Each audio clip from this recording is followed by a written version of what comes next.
This is the Redallover preview show for Barnsley's weekend game as we make the trip to Blackpool. Andy's decided to join us, but only because he can promote his away end show. It's the only reason why he bothers coming on these anymore. So Andy, Dean and Tracy. So let's get stuck into it.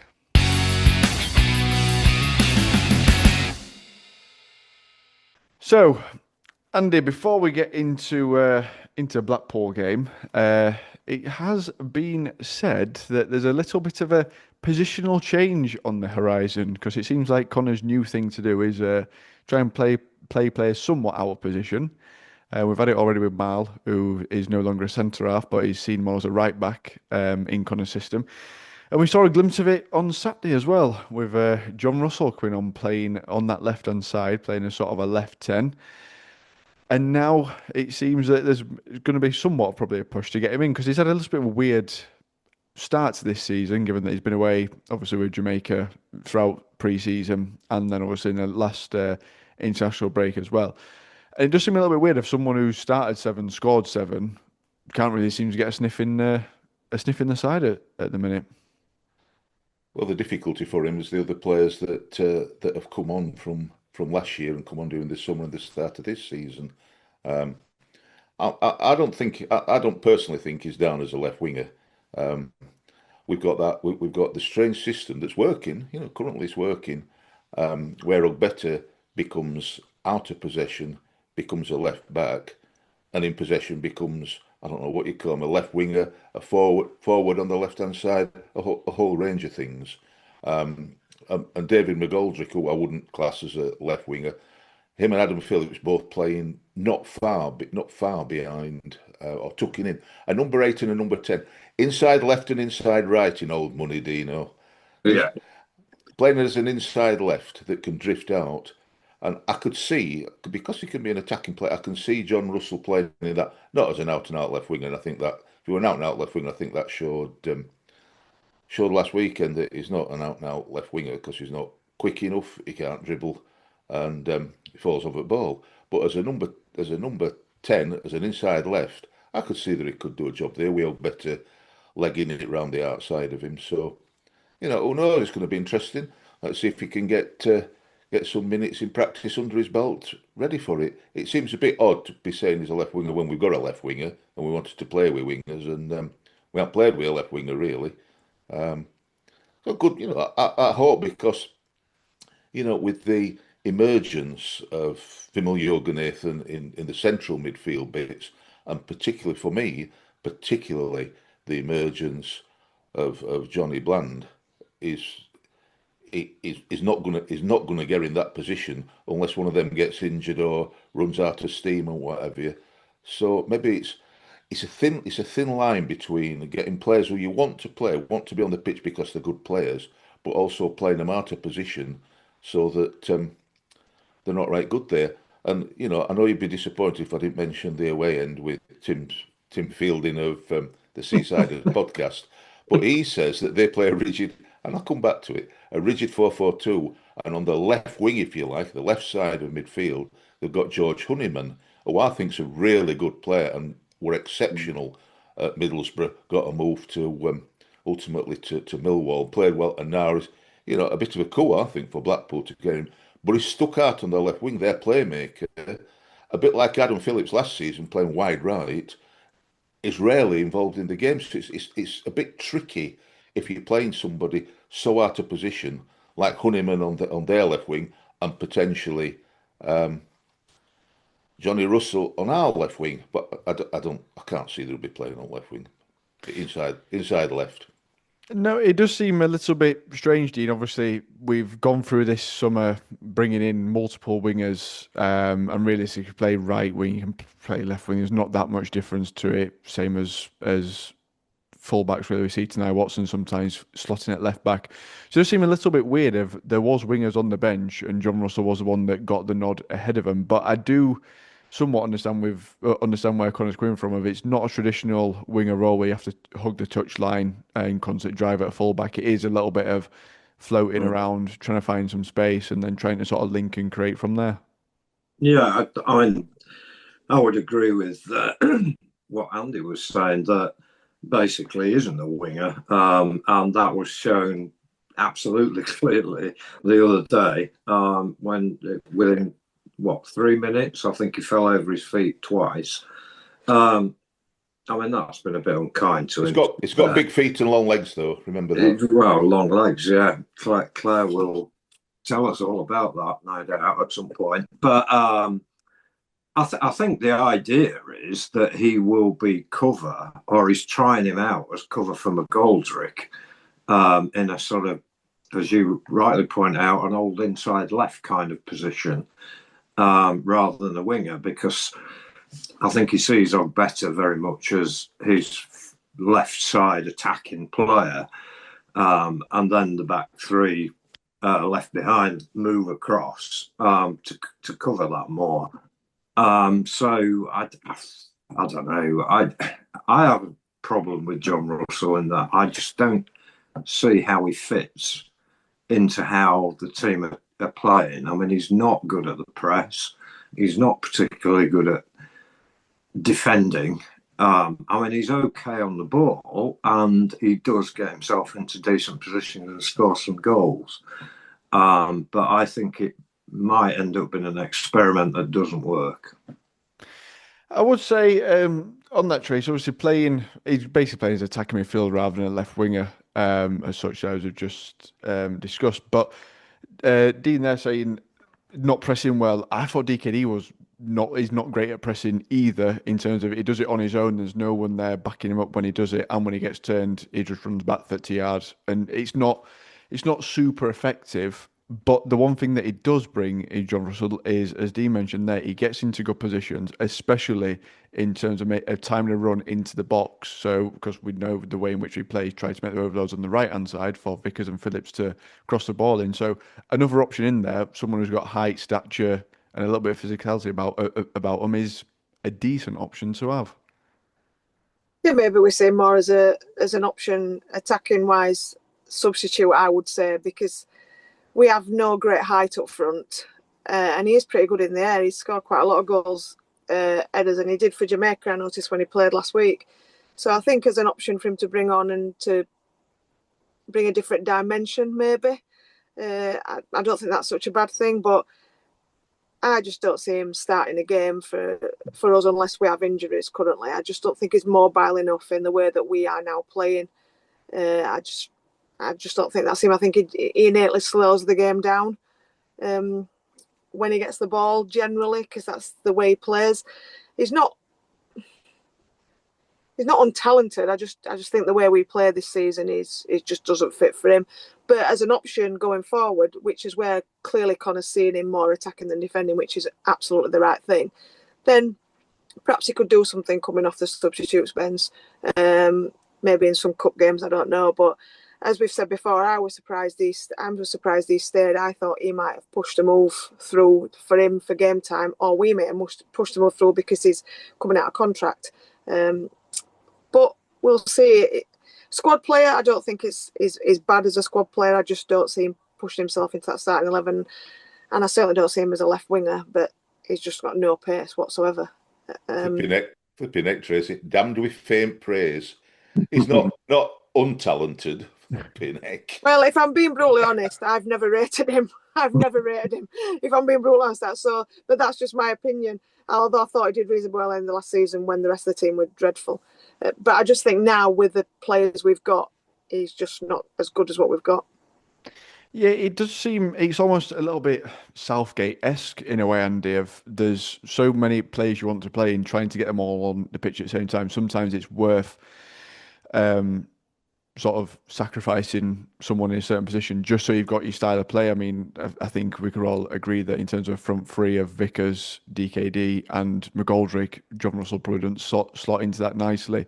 But to have an option off the bench, it does give you something a bit different, of something tall to aim for in the box. And like I said, he gets into decent spaces, so he is a good option off the bench. It's just if he wants to do that, because like Tracy said, last year of his contract here, if he wants to sort himself out for next year, he needs to play for his own sake. He does. I mean, it's ideal in some ways that we've got both Caelan Vickers and Nate Ogbeta getting down wide and getting crosses in. Did you call him Nate? Yeah. Well, what do you want me to call him? No, I just thought it's like his cool name, Nate. Makes him, innit? Sorry. I've seen Makes him him. called Nate in I've seen him called Nate in some of the interviews he's done. So Nate. Nate. oh, do you know, I can leave this show, Tracy. You coming all the way from Dublin, where do you know, yeah, I've seen him call Nate up things, so I thought I'd join the trend. I ain't got my hat on backwards like these two do. Maybe call him Goldrick Didsy I'll next. call him Nathaniel if it makes you feel any better, Trace. I just thought you were mates with him, that's all. You mate Nate. Yeah. Well, I'm Nate not in a Didsy. position to be able to talk about that. Oh, I don't call him Didsies. I think it sounds daft. Murph or Whatever Murphy they say. Cooper. Murph. Murph. Yeah. Me and Murph. Murph. Jono. Shep. Jono. Yeah, Jono. Yeah, oh, Sorry. flipping heck, Sorry, Tracy. Flipping heck. Yogi. And he's not untalented either. Johnny, not untalented. Johnny Russell, but flipping heck. No, it's fair to say I'm not friends with Nathaniel Ogbater. Bless him. It'd be nice to be, but I'm not. Yeah, he arrives late in the box, so we've got two players on either wing that can whip a ball in, the cut in or whip a ball in, and he can arrive late and get his head on it. You know, he said he's pretty decent in air, and it arrives sometimes, not always, but then you know who does at the right time and gets his head on it, and has scored some goals. You know, this season and last season scored some goals with it. So maybe. Maybe we're all wrong, although I'm with Dean as an inside left rather. He's not a left winger. That's Better's job. He's not a left wing. So, but he's not going to get in that central midfield play. I mean, Vimmel, my mate Vimmel's not getting in either. Kelly as well. It's my other mate Jono that's in that position, and rightly so. He should be, because he's just for a young lad. He's absolutely outstanding. You know, with the ball and without the ball, absolutely outstanding. So, if Vimal Yoganathan can't get in the way he's been playing, fighting everybody, then it tells you it all about Johnny not getting in either. So we'll see. The danger is playing people in, you know, instead of trying to fit them into the wrong size and wrong shaped hole. That sometimes it works and sometimes it don't. But if you don't try something, you don't know, do you? Yeah, I mean that's true. I mean, how many players have we seen come through? Almost like Clark Adore in that season when he just came through, and it's like, why has he been sat on bench for 6 months and not been playing? I feel like there's always a few of them in terms of players coming in. But the one thing for me with all this, Dean, is there is a natural winger on that bench that didn't get called on in Reyes Cleary. That, yeah, granted he plays right wing, but right wing, left wing, there's no difference in terms of doing it. It must have been a little bit of a kick for him not to get the nod to come on as part of that front three. Yes, it's a slightly different role that he'd have to play, but as someone that really should be pushing sort of for that position, it must have been a little bit of a kick for Cleary. Yeah, I mean, he's a young lad and he won't like not playing, that's for sure. I mean, I guess that in training, I mean, he's all potential, clearly. I mean, he's shown as much in the short sort of cameo appearances we've seen of him. He played in the under-21s, didn't he, on Tuesday, along with Conor Barrett. So he was giving game time to him. Maybe he's just not quite picked it up yet, if you like, in terms of what Conor and Richard Keogh want him to do. I mean, it's hard to say. I don't go to training sessions, so I don't know. And perhaps it seems to me that if Conor doesn't 100% trust somebody, he won't play them. And that seems to be fairly obvious. And maybe at the moment, he doesn't trust. But I mean, how old is he? 20, 21? You know, he's clearly got a good pedigree as well, background growing up at West Brom and so on. So hopefully he will come good. But yeah, I agree with you. He will have regarded that as a complete kick in the teeth. I'm sure of that. But I don't know how he went on with the under-21s. I know they lost 3-0, I think, on Tuesday to Watford. But I've not seen any reports. No, and that you've actually just reminded me of one other inclusion in that under 21s game, of someone that I think most people expected to not be here at this point this season, of Kletchi and Nwakali making his way into side after he was part of the squad photo that had the strangest arrangement of home and away kits in it that I've ever seen. I don't understand the arrangement there. If anyone from the club knows or anyone knows, get it in the comments because I've got no idea why they were arranged in that way. But Nwakali seems to somewhat have a position still at the club after being frozen out for a few months. So, what do you reckon to that, Tracy? Do you reckon there is a chance for him to be back to be back in at least a match day 18? Well, it seems he's been given some sort of chance because I thought we'd never see him again in a banter shirt. So to see him first of all be included in the squad photo, and then lo and behold, on his own social media posts, he posted a couple of pictures of himself indicating that he was back in full throttle and back and everything's good sort of thing. He certainly portrayed that, even if it isn't the case. But he pictures of him back training, which we haven't even seen that. We've not even seen him training. So back training, back playing. Played again under 21s, which tells you that whatever the issue was where allegedly he was refusing to play for the under 21s, well, clearly isn't now. So something's changed. I don't know what it is. Again, now he is talented, not untalented, talented. I would again question his work rate under Connor because I think that he could be quite lazy last season, but very capable. And I suspect Connor will not accept anything but 100% effort. If he gives that, then he again is an addition to the squad because some of the performances he put in last season, when Luke Connell was not at his best, I think he held us together at times. But there's clearly a question mark about his attitude. Hopefully that's now been sorted and he's back in the throngs of the team, and let's get him back in the squad. If he's working hard in training and he's working hard playing for the 21s, it can only be an addition. Whether it's a way to get him in the shop window or not for January, who knows? But at least he seems to be back on board, and we were paying him anyway. So let's see if we can get some actual game time out of him. Yeah, it does seem a real weird one, Andy. Obviously, given that, like Connor very heavily suggested in one of the interviews during the transfer window that Kletchi will be someone that will be looking to move on. And I think it might have been Doug who mentioned it as well. Also mentioned there are other transfer windows that are still open during this period as well. So it's almost like there's still potentially it might go. But to sort of, would you give him a chance to come back? Because there's almost two schools of thought here of talented player, someone great to bring off the bench, but then the other side of someone that was so almost cast away and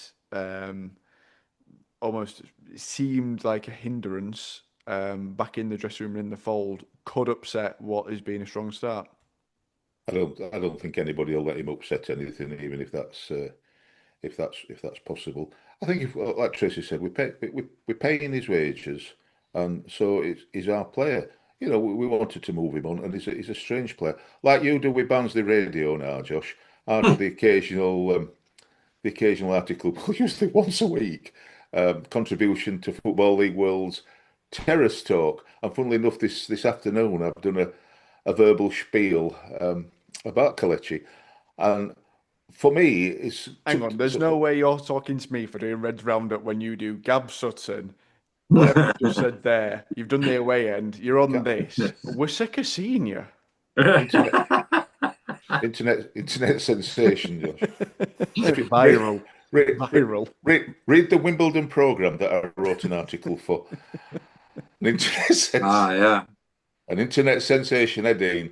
So, you know, I also added that I tell lies and all, so not that sensational. Not without talent, but not with much.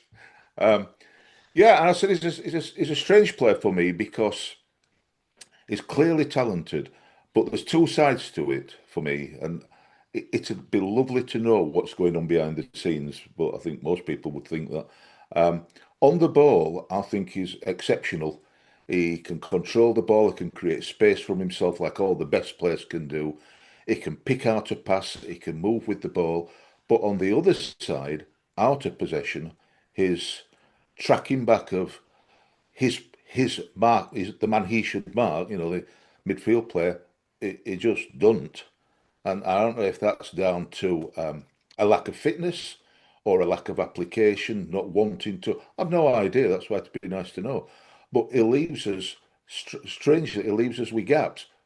With the ball, really good. Out of the ball, not so good. If he can sort that out, he's a he's a player and a half when he wants to be, but he's not. He's clearly not showing it. And Connor clearly wants somebody that he can trust. Tracy said somebody that he can trust that will do a rounded, a rounded performance like my mate Johnny does. It's John Owen central midfield. Um, Good with the ball going forward, good out of the ball, getting tackles in, breaking the opposition's play up. He's a young lad there. Kletchi can do a lot worse than see what a young lad like Jonathan Bland is doing and learn from that. If he doesn't, and it's still I'm good with the ball, but when I ain't got it, oh well, never mind, then he's got no future for me at this club, and he needs to shift for his sake as well as our sake. If he does knuckle down, and like you said, the tweet he's put out seems to suggest that he will. If he does, then he's a good player and a player that we could use. I don't know where he's going to fit in, but it's a long old season with injuries, suspensions, loss of form like we had last season. So hopefully, hopefully we can see something good from him. But he has to knuckle down. Yeah, it does almost when you think about it, Dean. It's a little bit tricky in terms of what Kalechi could bring to starting 11, unless there's an injury, as such as Luke O'Connell, because there's not between sort of the central two. It's Luca's sort of the distributor and ball player of them two, and the person next to him just is a little bit busy, and it's not really their job or um, in their sort of requirements in a way to have that ability. It's just a case of being busy, breaking up play, just being a nuisance more than anything else, which is not really Nwakali's game. Is a lot more aligned to what Connor does, what Luca does do. Yeah, I mean, I think if you look at the position he could play for us, I mean, he would be as a number six. I can't see him playing in any other way because I don't think he's particularly quick.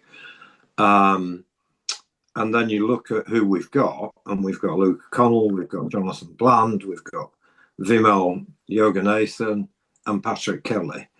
So essentially, he's probably fifth in line in the position that is his natural position. So I'm not sure which makes it a little bit more confusing. I mean, I'm guessing that somebody, his dad or his agent or somebody even at the club has got hold of it and said, look, if you want to play football, you're going to have to do this, that, and the other.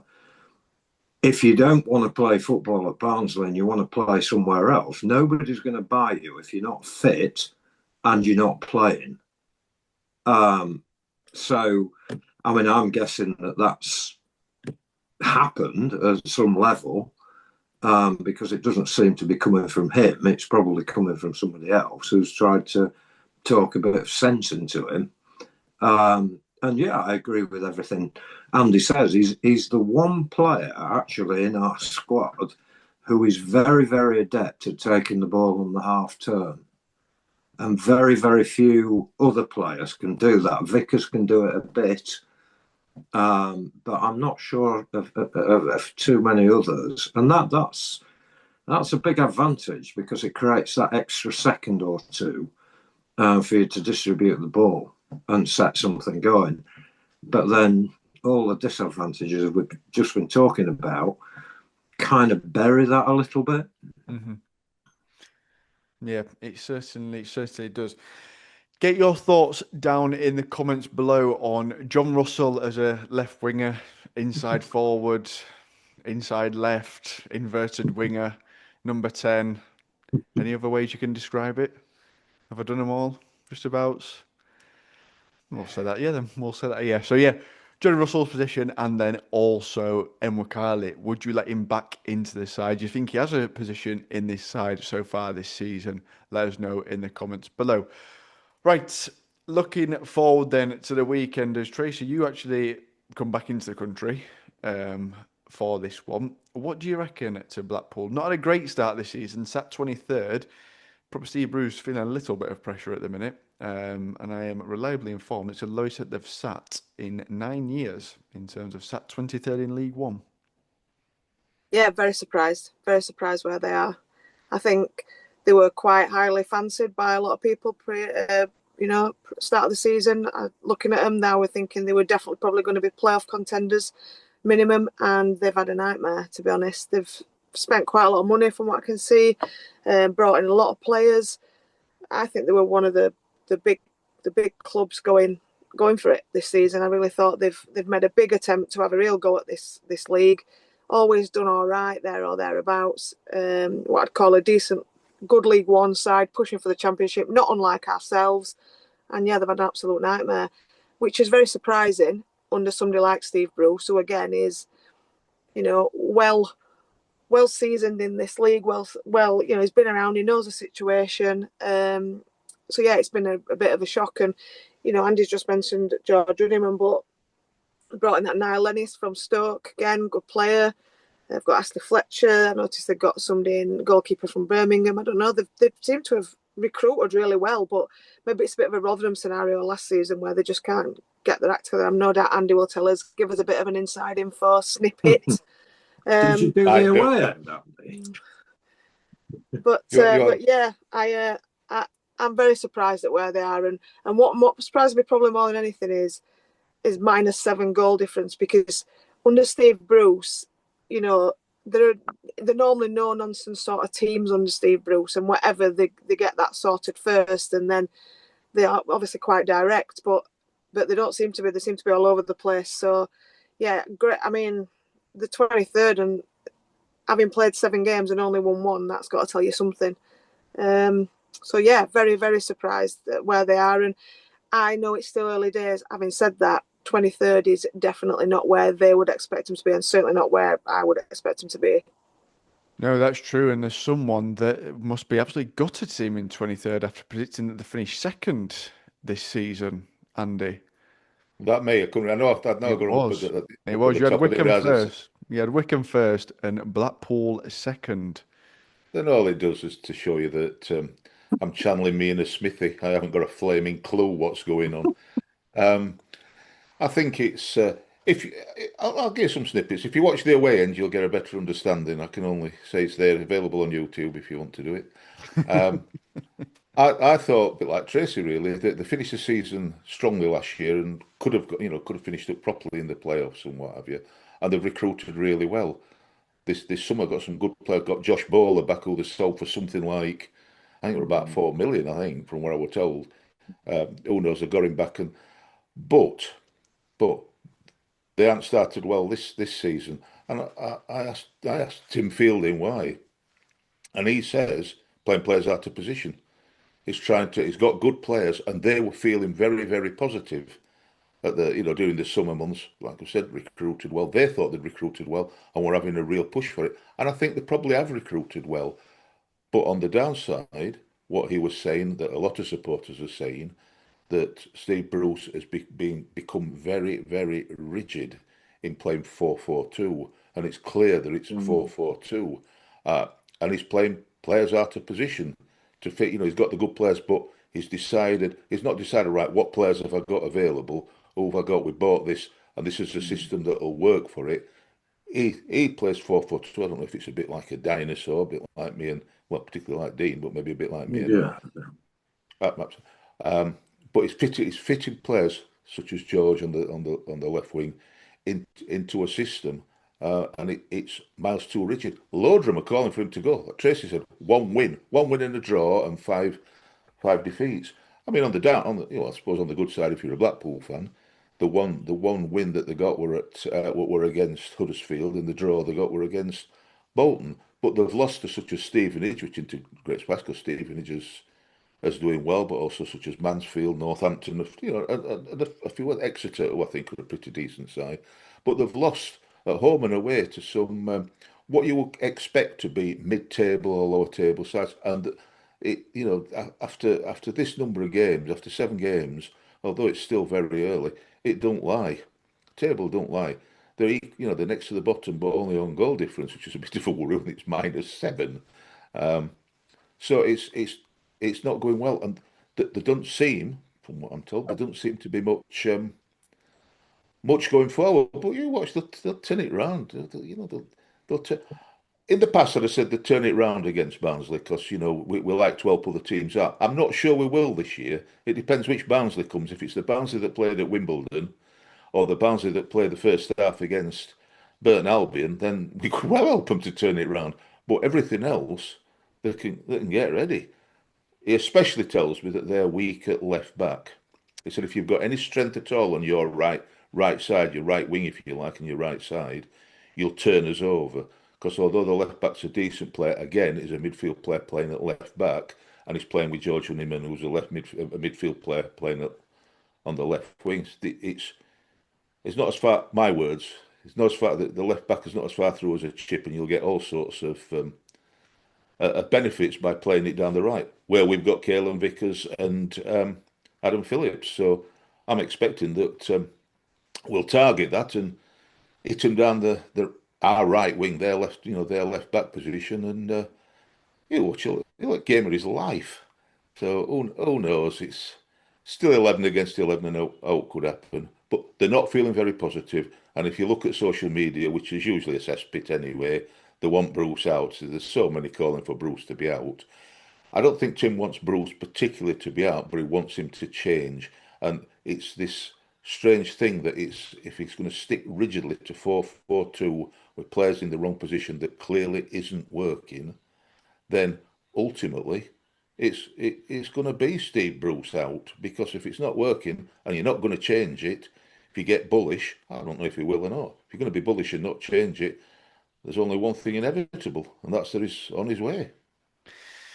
It is. I mean, you'd imagine, Dean, that they'd come back a little bit after the break with a little more vigour, but losing 1-0 to Northampton. But having said that, they did thrash Barrow last night, 5-0 in the greatest tournament of all time. The Virtue Trophy. Totty Cup means note. The Virtue Trophy. Although I have just looked, and it looks like they made maybe 9 changes in that game. A heavily rotated side. But I suppose at least something for Blackpool to hang the hat on and be like, hang on a minute, it's not as bad as it seems.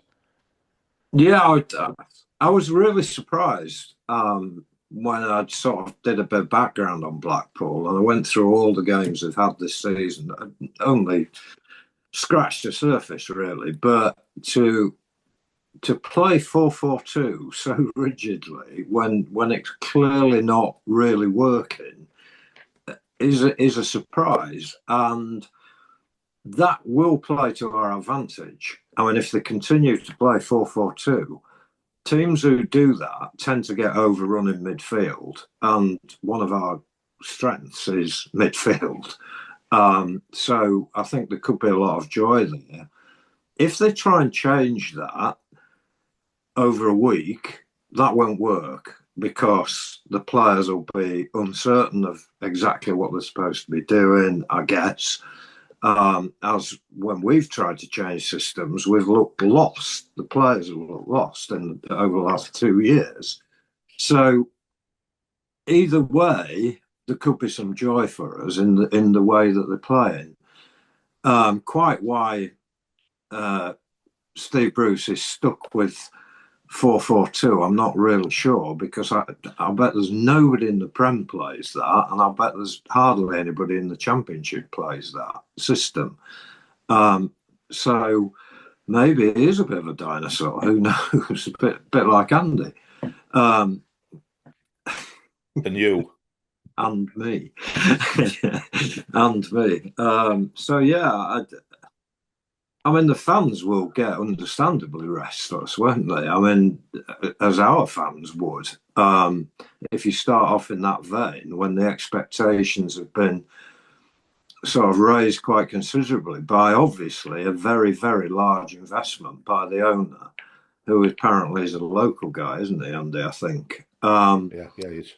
And not only the fees that they've paid, I mean, they paid, did Tim say 1.2 million for Horsefall from Stockport?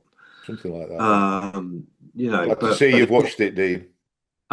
Yeah, indeed I did, because What is it frankly, you watched, Dean? What is it you watched, Dean? The away end? I might have watched the away end, but I don't know. It just came up, and I'd absolutely nothing better to do. So Story of my life, Dean. yeah, exactly. This is what happens when you're retired. You can watch things like the away end and Coronation Street and such like. But anyway, No need, yeah. Dean. So No need. I mean, I think you know, he also said that Steve Clements was there in the backroom staff, as was Steve Agnew, one of my all-time favourite players at Barnsley, I have to say. And I wonder if it's too many cooks spoiling the broth there, because all three have been managers, you know, at different times. I mean, Aggie's tended to be caretaker manager all over the place. And Stephen Clemens failed quite miserably at Barrow, I think, if I remember rightly. So yeah, it's hard to know, but I do think with this, with either the system they play or how they might try and change it this week, I think that could bring us some joy.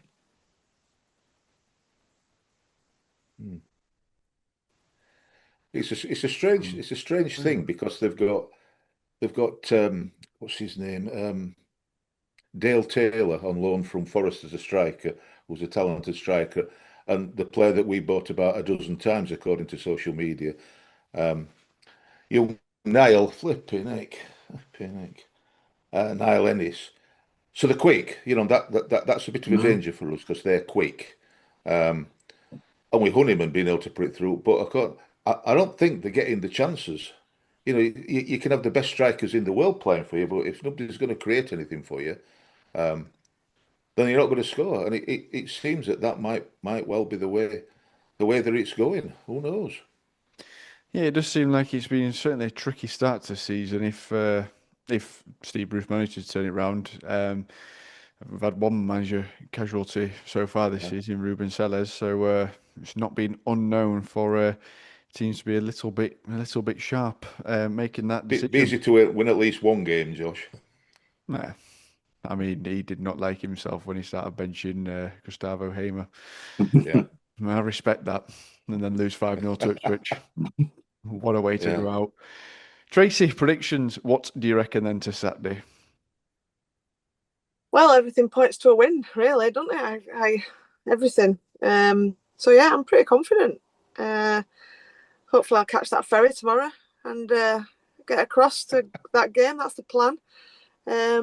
Hopefully, we still have the Guinness tonight. So yeah, I'm going for a optimistic 3-1 win to us. I like that you said, I hope we still have the Guinness, so that's not a choice of, like, you can just do that, but it's like, we'll see. Well, you know. Can't be in Dublin and not have a Guinness. Yeah, decisions well out your hands, well out your hands, to be honest. Yeah. Andy? Well, it's a funny thing, Josh. Just let me tell you this before I say. Let me tell you this. Tim Fielding. Oh, don't bother watching it away, everybody. We must have discussed it all now. This is an important thing. It just shows you the standing of the guests that we get on our show. Bless him, on Redallover. Tim was one of the leading lights in for years trying to get the Oystons out who were, in my view, destroying Blackpool, and I think in a lot of Blackpool fans' views, destroying Blackpool. So much so that Tim and a few others were actually sued by the Oyston family. He got kicked out, but he incurred some costs, you know, because of it.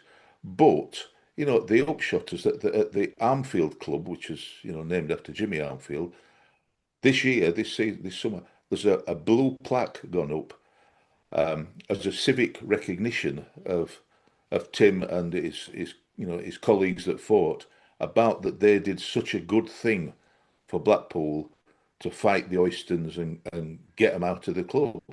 So, you know, it did all that, and he spent a short time. I think he spent about 3 months, I think, actually as a supporters rep on the board until it got properly, I think, got properly taken over, if you like, and then he's gone back to doing his podcast with his pals. So, so much respect for him. I've said Another mate to go in eight. another mate to go in eight, Tim and Nate. So I said on his show, I thought I'll try and be kind, and I said, I know it'll surprise you, but I said that we'll win 2-1. But Tim is much more positive than I am. He thinks we'll win 3-0.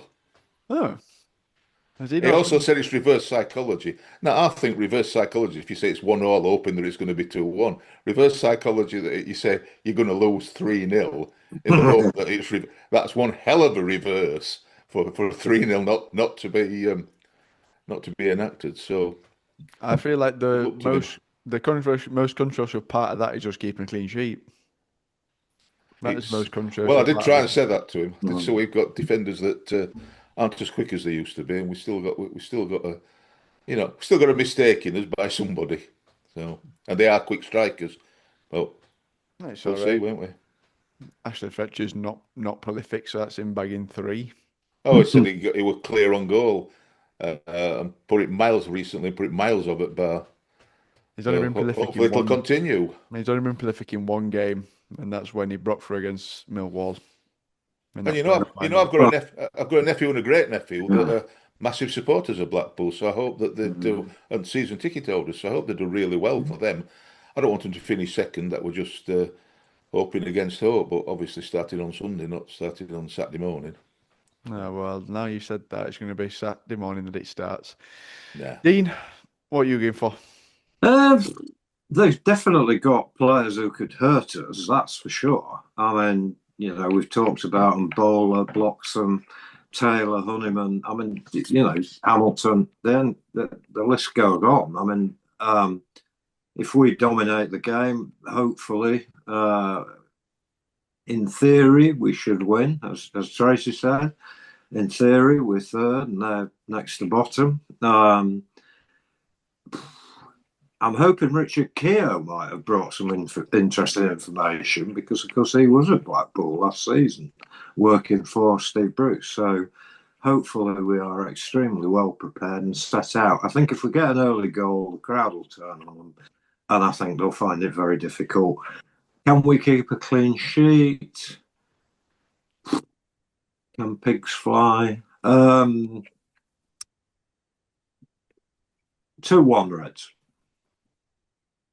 Tried and tested. That's your 1-2-1 at season used. It's only happened once though, hasn't Yeah, it? This season? yeah. Been once. If anything, it's helping people if you're only allowed one this season.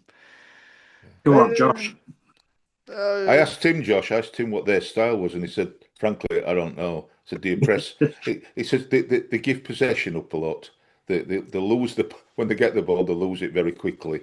And so expect to have a lot of possession.